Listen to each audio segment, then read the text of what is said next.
Hello everyone.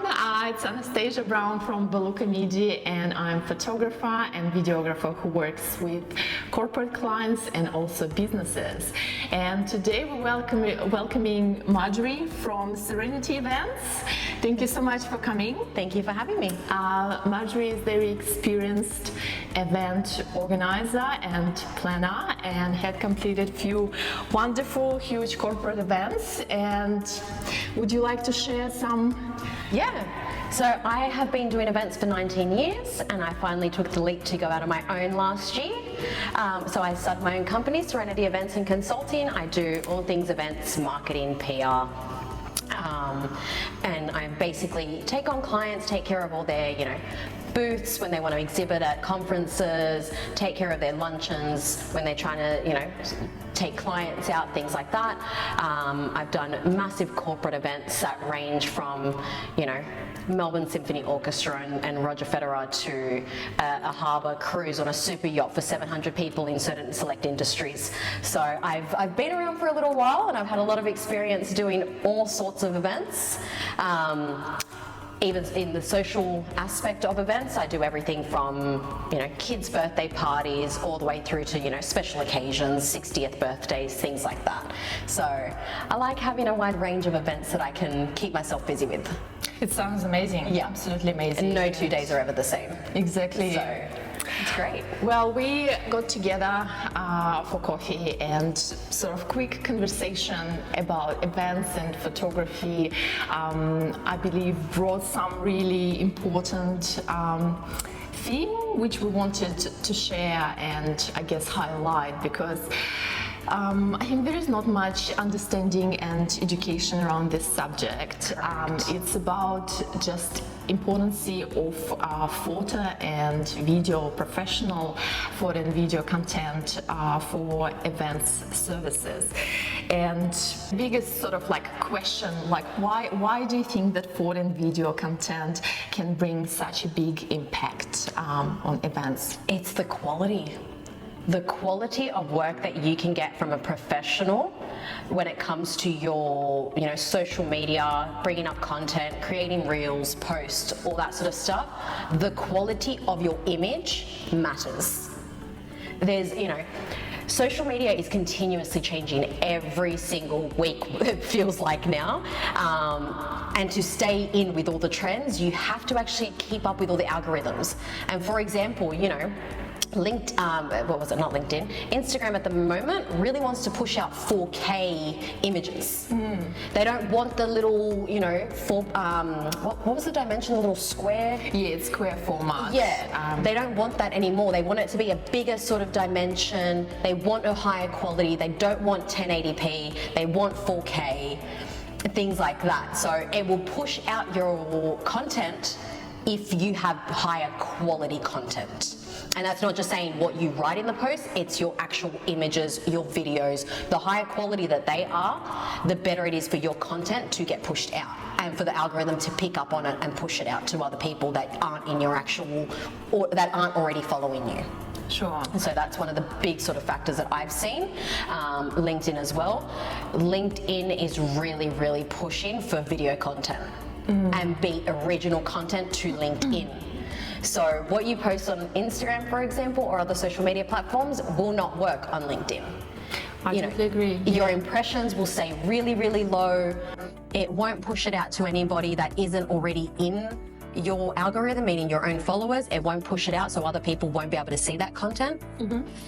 So it is very, very important that the quality be as high as possible for whatever platform that you're choosing to be on. Yes, I totally agree. And it's also photo and video formats are really different, wherever it's Instagram. If it's Reels or Stories, the same format as TikTok. Right. But for example, if you want to make it square, you're already going down with quality. And LinkedIn as well, it's a different format. Yeah. It's format which you can use for YouTube later on. But also not even mentioning the marketing side. It's also one thing which you can keep after event. event gone and there is no social proof, you know, like if there is no photo and video, nothing happened. Exactly. If you, I've always said, if you do an event with the intention of repeating that event in a year's time, so for example, it becomes an annual event for you, it is crucial to ensure that you get good video footage that then you can use the following year when it comes to advertising, when it comes to promotional purposes. You won't get many chances to get really good video content, you know, especially when it comes to a select event. So you want to ensure that you put the money and hire a professional that can bring the proper equipment that then you can utilize that video content. And it doesn't have to be just for the event the following year. It could actually be something in a case of you can grab certain clippets from it, create sort of reels or sort of smaller clips from it, utilize it in your presentation if you're trying to onboard clients. Exactly. You know, show them the morale that your company actually has. And you don't, and you know, you can do that by showing them shorter sort of snippets. So your video does not have to be, you know, an hour long of somebody just recording everybody at an event. You use little highlights from it. And it's engagement and attraction for your new and existing clients as well. Plus, it's also building your brand when you're showing your own people. You're creating curiosity from people from outside when you're showing behind the scenes of your business, how it works, the atmosphere, the emotions which you want to transfer to your audience and attract your employees or highlight your existing employees so they feel special, they feel recognized. It creates a huge value. Plus, it's such a great marketing investment where you can use and overuse again on the multiple platforms for really different reasons. And it's a really investment for at least 1 year until the next event. Exactly. Plus, it's a huge marketing investment to advertise. Exactly. Next event for your next event, you've already got the content there. You've already got it ready to go, so you don't really have to worry about it. So I completely agree. Absolutely. So when you're selecting photographer or videographer for your clients, I believe there is different events, different responsibilities, different styles, and also different briefs from clients as well. Sometimes it can be separate photographer and videographer. Sometimes it's easy to have one person who can do both. Sometimes it's different formats. It also depends on how many people are attending the event. Exactly. You know, if you have 500 people there, it's usually, sometimes I would always recommend that, or my go-to is anything over, say, 200 people, I recommend hiring, you can stay within the same company, but hiring a separate videographer and photographer because they can both get so much more content and so many more photos and videos and have their own separate briefs. Yes. Where you're kind of shortchanging somebody or somebody's rushing. You don't want to rush somebody through taking photos to get to the video if they're doing it on their own. Yes, exactly. But for a smaller scale event, there is no reason why one person can't do, you know, everything basically. Exactly. Especially if that, you know, that's what they do professionally. It's not to say that they can't do it. Sometimes you just want to be able to alleviate some of the job on one person by hiring a second person. And most of the time, the best way that I've found is whoever you're hiring to do one of them, ask them who they should hire to be, you know, for example, if somebody was to come, if I was to hire you as a photographer, I would say, it's 500 people, I would like to hire a separate videographer. Who have you worked with in the past? Because for me, I find that people that have worked together before, or people that know each other's sort of way that they work, the event for me is stress-free. Yeah, because it's like they know how they work. I don't have to be on top of them asking them if they've checked off everything on the brief. I've been able to see how they've worked before and things like that, but I always do. I generally won't go and just hire one person and to hire somebody from a different company. I always see if whoever I'm hiring has somebody that they prefer to work with. Yeah, it's actually such a good point. It's so true, because when people finding who to work with, it goes much smoother. It takes some responsibility from you because we communicate about the brief and who's responsible for which part. Yeah. We sort of divide to sections so we're not on the way to each other, and it does affect how smooth we work on the day, on those hours. Yeah. It's such a good point. Yeah. But yeah, share in regards like the different events, like what do you look or what do you ask when you're selecting the right person from visual content creators? Yep. So for me, I try and take a lot of that work off the client. So I will go into a company, I look at what the client's needs are, and then I try to find a photographer or things like that that are their best fit. Because not everyone is, it's not a one size fits all when it comes to this industry. So I've had, for example, if I was doing, a gala event, I'm not hiring a portrait photographer. I'm not hiring somebody that has a 9-to-5 studio available, because chances are they're not going to stay until midnight at the event, because they have work at, they're up at the crack of the dawn the next morning, because they have their own, they have their studio that they get jobs booked in and things like that. So I have to kind of weigh up if a client is only looking for headshots.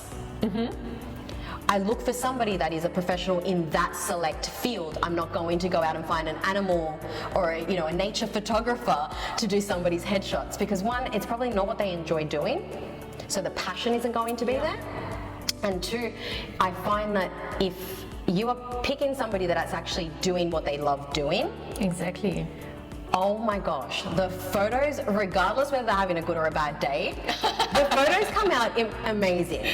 It's because their passion, you can tell that their passion behind it, and you can see these people fiddling in the corner, getting their camera just right if something goes wrong. They're not people that would just go, oh, but I didn't realize it until the end.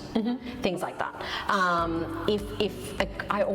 have to find a good fit. I generally wouldn't hire a corporate photographer for a social event.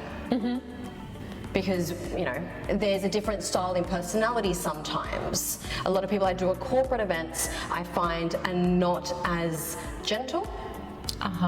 They have a way that in corporate it's like they can say, oh, can I take your photo?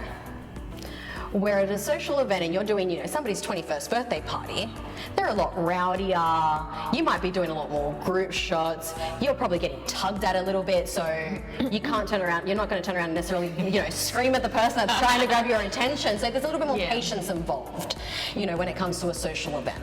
Sure. So I always, when I go and talk to photographers, I interview them, I start, I look at their work, and I generally ask to speak to their clientele. And I will always ask for various types of clientele that they've had. If I speak to one person, they give nothing, rave reviews, fantastic. But then I need to make sure that the second or third person has also had the same experience, because there's consistency there. Yes. Yeah. And, I will always go and rehire a photographer if I can see that what we've done, what we've talked about in our interview phase or anything like that aligns with what the referrals have said. And then I'll hire them for a job, it's usually a smaller job. Yep. To really test out the waters a little bit. Very smart. And then I'll put them in front of the big clients. And the lawyers and finance and the big hitters and things like that. I will not put my reputation on the line for somebody's work that I don't know. Yeah. Or, I have come across some very aggressive photographers where they go and just grab people to move them somewhere instead of just saying, oh, do you mind just standing on the left? Or do you mind just moving a little bit over, take a step forward? Or, they physically go and grab the person and go, stand here. And to me, that might work for some. That doesn't work for me. My clientele, that's a no, you don't touch the client. But it has happened. So I learned from my mistakes. So now I have like a sort of vigorous process of, I have a look at their work, see what their profession, like what field they want to be in, and go from there. And I fit them into wherever I can fit them. So I do work with a lot of different photographers, and I definitely would not put some of my corporate photographers in social aspects and some of my social, social event photographers in a corporate world. I just can't. So I have to see what fits with the client. Yeah, there is another point to that having the right amount equipment for the different type of events. That's something what you sort of need to be aware about too, because when it's headshots and photo booth style, it requires studio lighting, sometimes more than two. When for social interview style. There is more amount of lenses required Yes. to get the different perspective and portraits. Have microphones ready, and it should be really quick Bluetooth connection microphones. So there's, for different styles, it's definitely different events and different photographers with different equipment which they have. Yeah, definitely. Absolutely. And one thing for me, it's when a client, one of my pet peeves is you're setting up an event, I'm getting everything prepared, I sit down with the client and I say, okay, let's talk about the brief of the photographer. And their response to me is, oh, we're gonna have the receptionist walk around with an iPhone. iPhones are fantastic. They have come a long way, or phones in general. Cameras in phones, because the Google phone, Samsung, all of them, they have amazing cameras. I agree. You can grab some really, really great, memorable moments on them. When you're going into that sort of corporate aspect though, and like I said, the quality is everything. You can take a phone, 100 photos at an event with an iPhone, but that doesn't mean that you can then go and post that photo on any site or any social media platform and you're going to get the same engagement. Because these platforms all want different quality. Yes. So it won't push you out if you, for example, just download directly from your iPhone and then just start posting, pictures on LinkedIn, Instagram, TikTok, and all these other platforms. Yes, it does create quite limited use. So exactly. It's perfect You for... can't resize it. Exactly, yeah. So it's more, I think, emotional connection, like minute emotional, fast connection with your audience. If it quickly goes straight away as a live event on stories, which has 24 hours limit as well. But after that, for example, on LinkedIn, it doesn't really connect you to the audience because it's already gone and it doesn't have this more emotional quality attachment when it can showcase atmosphere, people, what it was about, goals of the company, branding of the company, because unfortunately receptionists, they can do their job perfectly, but when it comes to photography, they can do their best, but it doesn't mean that it's gonna work for branding company and goals for the marketing team. Exactly. At most you can use it, like you said, for stories on Instagram, something like that. But as a wider range, you can't use that on your website. No, and for printing, to advertise, exactly. Yeah, to advertise next event or highlight some people in the company. It's not trying to create a reel from an iPhone, like a highlights reel of an event from an iPhone, is really difficult. Having to grab all the little snippets after the event, because they're not just taking photos, and then video. No, they're switching between the two. And then you have to go back into your, your photo album and then start splitting everything up. So then you can just create it. Exactly. So a job that would take a professional, say 5 hours after the event, could take somebody on their iPhone a good week or two, having to try to sort through everything and really look at the quality. We don't say that we all need a what's the thing called that you put on top of photos? Filter.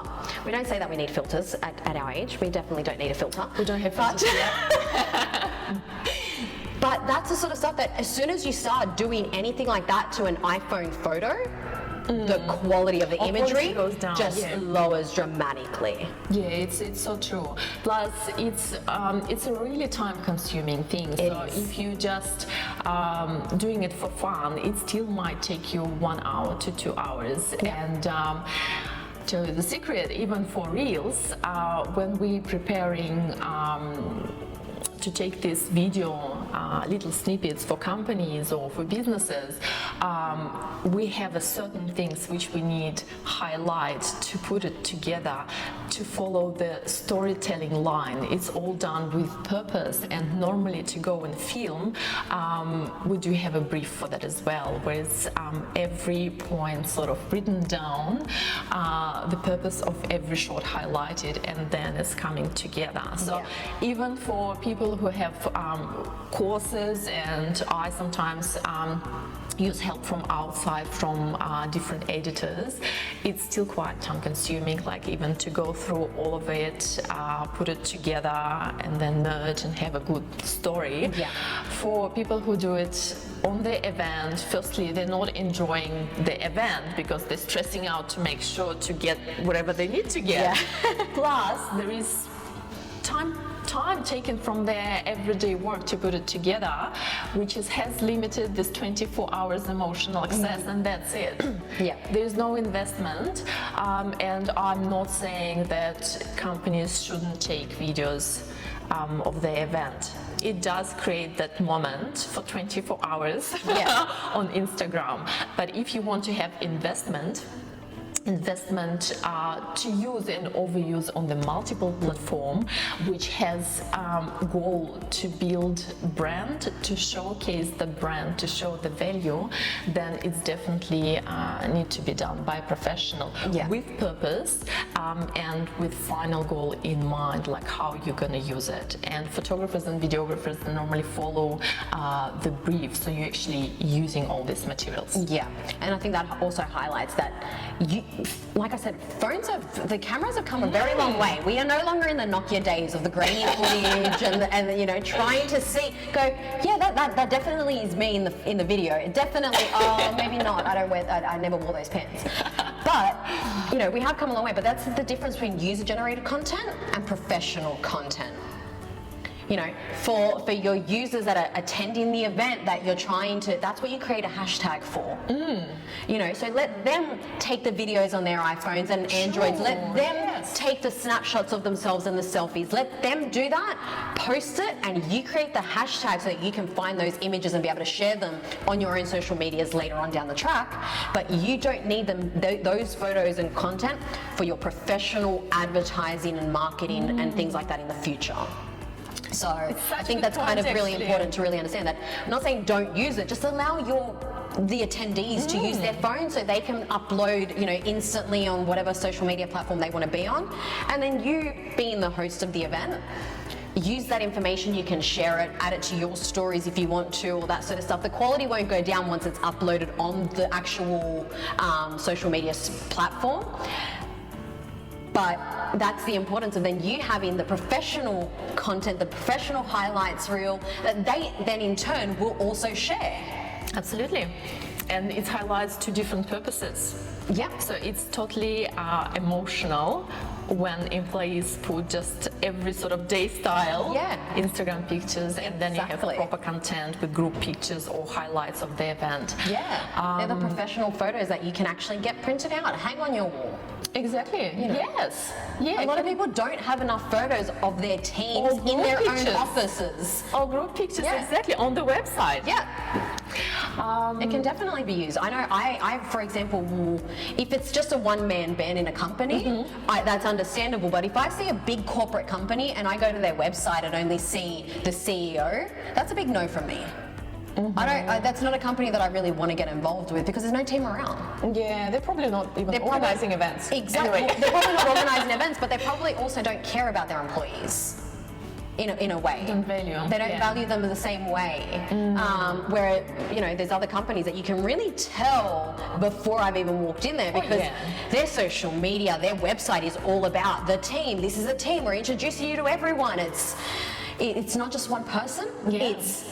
And they're showing their people. Yeah, you can walk through an office. They're like, that's marketing, that's IT, that's reception, that's this, that's that.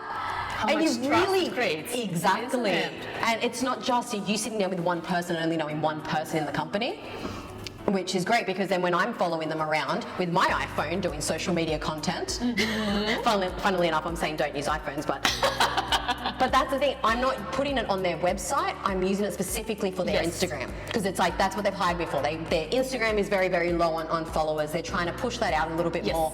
So I'll go and I can use my iPhone to go and grab that content and be able to create things for them. And again, the importance of knowing the team is you're asking people to just follow you. Like for me I'm asking people so I can follow them around. Act like a stalker with a camera, paparazzi, and just ignore me, pretend I'm not here. So having that sort of connection where you know people's names, where you actually, you know, can put a face to things, it's so important. It is so important. Trust. Trust is Exactly. everything. Trust, brand, engagement, curiosity, that's all brings attention. Yeah. I have a quick question. You planned and organized such a big, significant events. Was there any experience when it was incredibly beautiful, expensive event, but they didn't have any photo and video after and they did regret about it? Yes. So I have had clients where they've regretted their decision after the fact because so many people at the event were asking for the. So I had done a brief with the clients, and they'd said, "Yep, we want a photographer, we want this, we want that," and then the last minute they had decided, they want to just save that $2,000. Now, Which is nothing to compare the price of the no, the event. budget for the event was about $300,000. So for them to save $2,000 on a photographer seemed really silly to me. It's not my money. I end up doing as the client wants. I tried to help them avoid that. Then at the event, all the ladies were so glammed up. Of course. So dolled up that they were looking for the photographer because they wanted a memorable professional photo of them all dressed up. They had spent the day getting their makeup and hair done. They had spent the day, you know, getting their nails and all the rest of it done, wearing these beautiful long dresses. And they get there and I kept on asking, where's the photographer? Because they wanted to get a photo. And they basically lied to everyone that attended, saying, "Oh, they're wandering around here somewhere. We can't find them. We can't find them. They're here somewhere." And no, the photographer was cancelled. So somebody, I don't remember who it was, but somebody that was a junior associate in that company, pulled out their phone, which I want to say it was like an iPhone, like 9 or 10, potentially. So In this situation, you do what you can do. you do what you can. And that's basically what they did. And That's after the experience. event, they said, you know, a lot of people had actually given the feedback that they had a lot of people looking for the photographer. So That's a shame, yeah. moving forward, they That's said, even if experience. we say, scrap it, we don't want to do the photographer, ignore us, Book anyway. book it anyway, and we'll sort it out after the event. Yeah. It was a case of, I had to, in a way, it was good for me because it kind of really showed them that I'm the professional in this field. I'm giving the advice and I'm consulting on what I see based on my training, based on what I've experienced in the past. So I wasn't just trying to spend their money to spend their money. Of course. I was trying to do it for a purpose. They thought they were better than everything else. They decided, they put their foot down. I agreed to it. They regretted the decision. Now I don't have an issue when it comes to future events. Yes. Now they're just like, Sometimes photo booth, photographer, learn, videographer, do it all. Do it all. We want it all. We just get everything in, do it all. And again, that's one thing that makes me really happy because when people, I get asked a lot, should we hire a photo booth or should we hire a photographer? Yeah. And in my head, do you remember the old El Paso commercial with the little girl that comes out and she's like, she can't decide between the soft tacos or the stand-up or hard tacos? And she's like, ¿por qué no los dos? Like, why not both? That's what I hear in my head when somebody asks me, do we hire a photographer to roam around or do we hire a photo booth? I'm like, do both! Do both! Like, if you can, do both. Exactly. You can have a stationary photo booth where people are going to, doing their little dance. They can have, you know, their, like, different photo like the booth different sticks. photo booth sticks with the, like, the hats and the beards and the moustaches and things like that. Like, you've got all these fun sort of things that you can do with that. People love being able to just, you know, grab one of their girlfriends and go take some photos and have, you know, and having been able to get it sent to their phone or print it out straight away for them. Good idea too. Oh my God, they are straight away. These girls and guys are taking photos of the photos and posting it. So not only is the photo booth getting their user-generated content, the event's getting user-generated content, the client is getting user-generated content.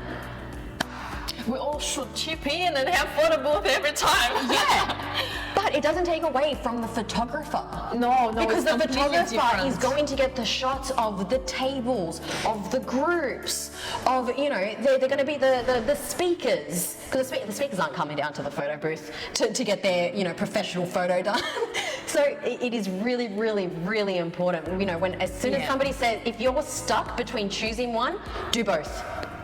Yes, if you it's a can, good point, and just do completely- both. Yeah, it's completely different things. Like photo booth, it's more for fun for the guests and for the employees. Yeah. And it's such a great marketing investment thing because Exactly. they can do photo booth branding stuff. There is always wall with a logo or brand behind. Yeah. What else I saw? That 360 camera, which Yep. is actually not that expensive to hire, but creates such a trendy atmosphere. So it's definitely photo booth definitely doesn't take any job from photographers, because photographers and videographers, our job is to capture the emotions and atmosphere when photo booth creates fun and advertising. Yeah. So it's different purposes. Yeah. So I actually wanted to share experience with company when it was a little bit opposite. So it was really small event. They were introducing new product, and the event was only like as a presentation, was for 1 hour. And after that, as a thank you to all their clients, they had 2-hour professional headshots done by me. So we had white and black backdrop, and it was a thank you to them that they came to presentation, then they've been valued client for them. So it was first time experience for me that clients highlighted that they've been so grateful that a lot of them didn't have LinkedIn profile, or they're like, oh, it will be finally my Zoom link in it. The profile Icon, picture. yeah. Because it's always empty. Yeah. Or I haven't updated my LinkedIn profile for so long, and it's actually, I think, created such a priceless emotional connection. Yeah. They're really grateful, and it's a special attention. Yeah. So A lot of people haven't realized that you can actually, even if, so for example, if you are in an industry where you have to exhibit at a booth, you can actually do that as a theme for your booth. so true. Like you can have with somebody coming in and just doing headshots, Yes. or having a photo booth, for example, and that is your booth. Just allow people to just go to your booth and have fun. Yeah, it depends of the sort of type event and purpose Exactly. of the event, Yeah, as well, and exactly. type of the industry. if you're doing the home Sydney show at the ICC, not really recommending having a photographer do headshots for people, but it is still, it is an idea for certain industries and certain events that you can actually just think outside of the box. You don't have to have your coasters with your logo on them. They can walk away with a photo with your logo on them. Absolutely. Guess what?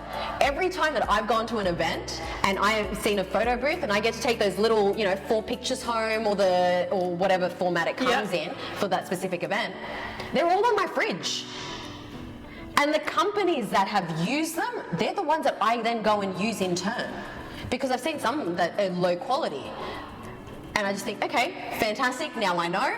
I can put them towards, a certain style of event, maybe not a corporate style event. Yes. Just because of the quality of the cameras that they use and things like that. And I do make them aware of it as well. It's like, when you upgrade your cameras, let me know, because I can actually push you to do this as well, and I can put you in front of other clientele. When it comes to professional photographers, I've had people that have just started out that will approach and go, I've got one camera. I've got 2 lenses, 1 camera. Yeah. It's like they're just starting out. They don't really have the sort of full professional gear. So they're not the ones that I'm sending over to somebody that needs to get like professional headshots done with a lot of lighting and, all that sort of stuff. I'm very self-aware that depending on the equipment as well and what level they are at in their own careers, I'm not going to throw somebody under the bus and go, oh, okay, well here's an event for 700 people in the legal industry. Of course. Have at it. Yeah, and there's so many variety of different events. Sometimes when I had inquiry for event in Opera House.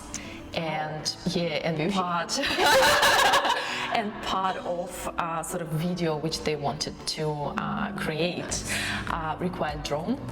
Oh. And it's okay to have drone. I do have drone, but you need to have, as a proper drone company, you need to have this all paperwork that you can just go up next to the opera house. I don't have it. Yes, I don't have it. So there is, for example, certain companies which have all paperwork and multiple type of drones, because there is limitation even to go above people heads. But if you have paperwork, if it's signed by opera house as well, and normally these companies have all this required license and paperwork. Yeah, so. Oh my goodness. Yeah, I know. So there's a lot like of flying a drone near an airport. Yes, very much. All the red tape that you have to cross. Yeah, so there is Well, that like. makes sense. It is a historical commercial site. use. It's a commercial, I can understand. There's for safety There's a reasons lot and of things like that. They want insurance to and know that, commercial use, there's a lot of people around there as well. So you don't want to hit anybody with something, do any but damage. even go up, like it's. Hell of a lot of interesting stuff. So there's certain companies who do particularly this thing. And for example, for my video, I can create it, but there's 2-3 seconds of having the people in front of the opera house with the drone footage, like I'm straight out of the selected photographers and go straight to the company who specializes in these things. Yeah, I think, and that's kind of where I come into it. You don't have to do this research if you're looking for somebody. Like that's where I do a lot of my consulting work. I don't just do the events. Sure. I have a lot of people that come to me and just go, do you know anyone that does this? And it's up to me to then find the best fit for them. Sure. There is definitely not a one size fits all. So I have people that do just come to me and go, okay. I've actually never had anyone want drone footage. So if there are people out there that want some drone footage, I am available for you, because I would love to be able to work with some people. I would love to be able to, do some work with some drones and see. I believe it's a quite spectacular event. If I do another golf day, I would have to do that. I hadn't even thought about that. Yeah. So with the golf day, it would be easier. Yeah. It's not opera house, but it is quite spectacular with the drone to showcase where it's happening and showcase people. Yeah. So I can only imagine, like as you come up, like a corporate golf day, as the drone is coming up, you'll be able to see like all the different sponsors and stuff. That'd be great. Oh, you're giving me ideas. Yeah. Okay. I have work to do after you. Absolutely. So I think let's wrap up it with some highlights, and I think we highlighted like a really great points that visual content, it's a huge investment part of building your brand, investing in your brand, showing authenticity of your brand, value of brand, people, the work you do, values of the company, love to your clients, people inside the company, future employees, having strong marketing. But again, it comes back to values of the company as well. And creating trust, online credibility, which works fantastically for attracting new clients and bringing value. Yeah, completely agree with everything. It's exactly my point of view. So, Awesome. I hope it was fun, and thank you so much for sharing. So interesting. Thank you for having me. Yeah, absolutely. I would like I can't get over these views right now. I have to take some photos and be able to put them in the description or something. It's absolutely beautiful here. It's really overcast, but no, that's why we can see sometimes it's way too bright, but I think we can plan and have another theme to chat, because it's a really sort of interesting area of marketing and value for the companies, and I think there is not much sometimes just education and understanding. We can definitely go through, maybe even potentially talk about how headshot, like for example, how one image can be used across different sort of styles when it comes to, like you were saying with your employees and things like that. You can post the headshots that you've taken at a company, and when they've done, a birthday, or they've won an award, or they've got another achievement. Social media is great for that sort of stuff, and you can have, the person's photo. So again, people are making the connections. There's a lot of stuff that we can talk about when it comes to the marketing and the content. But it's not only outside of the company, as we talked about. It's also really internal investment as well. So definitely all presentation, all international companies should see the people who they work with. Exactly. You want to grow, you want to expand, you want to franchise out. It's so important that people Especially know in the digital world. Exactly. Sometimes you work with people for so many years until you finally and hopefully meet in real life. Exactly. And until then, you need their photos to be able to put a face to a name. Communicate. So Communicate. Yeah. That's so true. Lovely. Thank you so much. Thank you so much for watching. And if you have any questions or have suggestions what we can chat about next time, that would be great.